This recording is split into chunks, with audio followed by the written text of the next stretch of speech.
Oke, beberapa saat ke belakang nih memang sempat ada rumor bersamaan dengan akan di-remake or dirilisnya cerita Naruto Shippuden beberapa episode sebelum kembalinya Boruto itu. Salah satu yang sempat muncul di Twitter adalah penggambaran sketsa dari Sakumo Hatake yang menggunakan tanto putih andalannya, sesuatu yang dahulu menjadi khas andalan dari kopi Ninja Kakashi. Dan terlepas dari itu semuanya benar atau enggak nih, kisah tentang Sakumo memang begitu banyak diminati.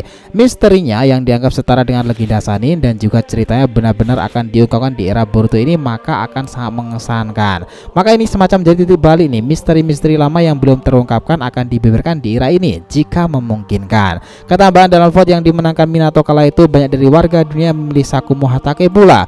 Karena ya wajar sih, nama ini yang begitu melambung tinggi semenjak tragedi perang Shinobi ketiga. Nah, di sini kita akan membawa kalian menelisik dan flashback tentang kisah ayah Rokudame Hatake Kakashi di masanya. Kita mulai.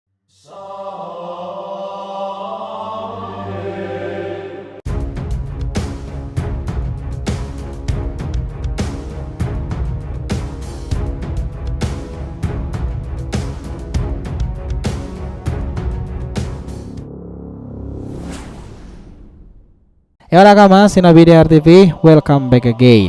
Nah, kali ini kita akan ngebahas mengenai legenda yang mungkin kembali lagi di era Boruto sendiri, Konoha Shiroi no Kiba Sakumo Hatake. Oke, biar nggak salah persepsi silahkan simak sampai akhir ya. Jangan lupa like dan kasih respon di video kali ini. Kita lanjut. Nah, kita tahu nih bahwa legenda tentang Konoha Shiroi no Kiba memang dikenal sebagai si taring putih yang begitu fenomenal. Bahkan Konoha dahulu ditakuti sebelum adanya kilat kuning karena shinobinya si taring putih itu. Nah, kita kembali ke beberapa masa di tahun lalu. Sakumo menanggalkan misinya itu hanya demi menyelamatkan para teman-temannya. Dan yang kita tahu bahwa memang dalam dunia Shinobi sendiri beberapa selalu mengedepankan misi di atas segalanya. Namun keyakinan Sakumo ini di akhir masa akhirnya nih memang benar misi apapun tidak ada gunanya kalau tidak bisa melindungi teman-temannya sekalipun. Dan Naruto Obito adalah orang yang percaya akan tekad dari Sakumo. Hal yang membuatnya terus terkekang nih lalu mendapati serangan psikologis adalah hujatan dari para Shinobi Konoha sendiri dan teman-temannya. Bahkan dari rekannya yang diselamatkan dahulu. Sampai pada akhirnya Sakumo itu melakukan seppuku, sebuah tradisi yang dilakukan oleh para samurai di masa Jepang kuno. Mungkin juga dengan ninja Jepang era lama. Nah, kisah Sakumo berakhir di sana. Itulah akhir riwayat dari dirinya nih. Tapi masalahnya ninja yang satu ini begitu disegani dalam dunia Shinobi, bahkan kisah perjalanannya itu sempat menjadi kandidat Hokage penerus. Ini membuktikan betapa luar biasanya hebat Sakumo Hatake. Seorang Shinobi yang identik selalu menggunakan bunshin petirnya itu serta serigala putih. Sakumo Hatake dikenal luas karena ketika pertempuran kemampuan bergeraknya itu dikenal bak kilatan putih yang sangat cepat. Ninja yang luar biasa ini awalnya adalah kebanggaan desa dan ditakuti bagi 5 negara besar, dan dia satu-satunya klan Hatake tertua dan begitu mengesankan di eranya. Dimana kala itu Konoha itu masih jauh akan pertempuran dan konflik besar antara 5 negara besar sebelum adanya nama si legenda Sannin yang terkenal populer setelahnya itu. Konoha sudah berbangga hati memiliki shinobi andalannya yang terkenal memiliki teknik-teknik kilatan putih itu. Dia adalah Sakumo sendiri. Nah, sebagai seorang jonin hebat di masanya, nama Sakumo itu memang sudah sangat populer dan puncaknya diawali perang shinobi kedua setelah berlanjut ke shinobi ketiga. Sakumo mendapati nama Shiroi no Kiba lantaran kemampuannya bergerak cepat dengan teknik tento miliknya itu. Karakteristik rambutnya yang berwarna putih inilah yang mendasari kenapa ia disebut sebagai taring putih. Meski di desa Konoha klan Hatake hanya tinggal ia bersama putranya, tetapi dua orang ini nanti akan sama-sama memiliki jasa yang sangat besar bagi Konoha sendiri. Keluarga Hatake sendiri juga dikenal memiliki tingkatan kejeniusan yang setara dengan Nara. Dan sepertinya klan ini juga bagian dari bangsawan lainnya Sarutobi atau bahkan Hyuga. Nah, satu hal yang selalu Sakumo tanamkan kepada Kakashi itu adalah menghargai orang lain dan tidak memandang rendah lawan-lawannya.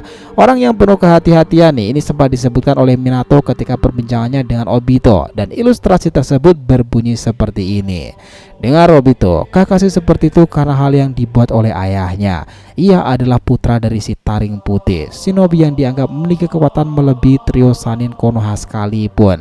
Nama yang begitu terkenal sebagai Konoha Shiroi no Kiba. Kemudian percakapan lain dari nenek Chio. Maaf, aku kira dia si taring putih.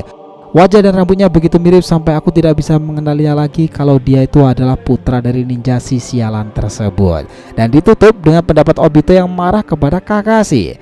Woi Kakashi, sampai kapanpun aku akan mengikuti prinsip taring putih. Shinobi yang gagal dari misi adalah sampah, tapi ninja yang lebih mementingkan misi daripada temannya itu lebih rendah dari sampah. Nah, kalian ingat kata-kata yang populer itu? Yaitulah referensi dari kisah yang terjadi dari Sakumo Hatake. Shinobi ini dikenal luar biasa mengesankan dan jadi tokoh yang populer bagi generasi-generasi setelahnya. Kejadian yang membuat Konoha hampir kacau nih dan berantakan tersebut sebenarnya juga ditutup oleh nama besarnya itu. Shinobi macam Obito, Minato atau bahkan Nenek Chio saja sangat ingat betul betapa membahayakannya shinobi yang satu ini. Nah, kecemerlangan Sakumo bakal menutupi legenda Sanin Konoha nih. Dan kala itu dimana dikatakan kisah Sanin Konoha itu juga tengah melambung tinggi lantaran kejadian perang shinobi ketiganya itu. Kisah tiga ninja muda Konoha yang potensial ketika melawan Hanzo. Mulai dari situlah ia Hanzo memperkenalkan nama baru buat mereka, Konoha no Sanin. Tiga ninja muda Konoha yang namanya akan melegenda dan ia disebarluaskan dalam dunia shinobi. Jika ketiganya bukanlah ninja sembarangan, Jiraiya, Tsunade dan juga Orochimaru. Dan perkataan Hanzo memang benar nih, beberapa tahun setelah kejadian itu Konoha selalu menang nih dalam pertempuran saat konflik perang antar desa. Di saat itulah mereka juga dibanggakan oleh negara api sebagai pengguna Sansukumi andalan Gamabunta, Katsuyu serta Manda. Nah, saya pada sebuah momen nih ketiganya itu mendapati peringkat misi terbanyak dari semua ninja Konoha saat itu, dimana Jiraiya berada di posisi pertama, Orochimaru di posisi kedua, dan Tsunade di posisi ketiga, dan selalu saja seperti itu. Lalu bagaimana persamaannya dengan Sakumo Hatake? Ya, para ninja ini namanya populer di waktu yang hampir berdekatan. Sakumo atau bahkan para Sanin Konoha sangat layak dan menjadi kandidat tertinggi menjadi Hokage atau menggantikan peran dari Sarutobi saat itu. Kalau melihat dari percakapan di atas nih, Sakumo itu memang sangatlah kuat. Dari versi Minato lebih hebat daripada legenda Sanin Konoha. Dan ini mungkin ada benarnya loh ya, karena saat dimana Taring Putih lagi hebat-hebatnya, muncullah tunas baru yang dikenal sebagai Trio Sanin. Dan ya, di saat awal kemampuan mereka belumlah semaksimal sekarang ini. Bahkan di era setelah melawan Hanzo, di sanalah kemampuan mereka itu belumlah cukup tinggi. Jadi kami pikir di momen itu Minato memang mengatakan hal benar jika Sakumo itu lebih hebat daripada Trio Sanin sekaligus pada saat itu.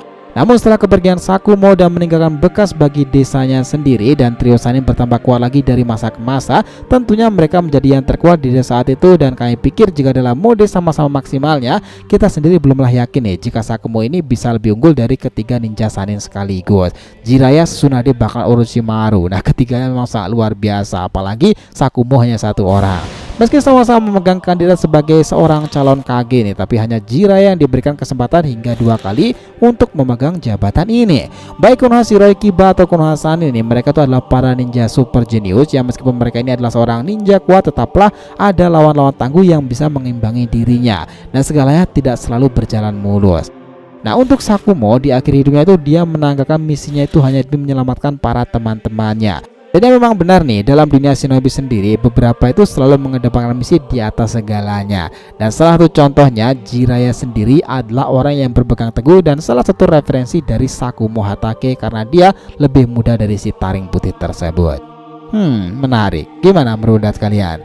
So, itulah tadi pembahasan kita mengenai legenda yang mungkin kembali lagi di era Boruto saat ini, Konoha Shiroi no Kiba Sakumo Hatake. Thanks a lot guys, selamat nonton video ini and we'll be come back again.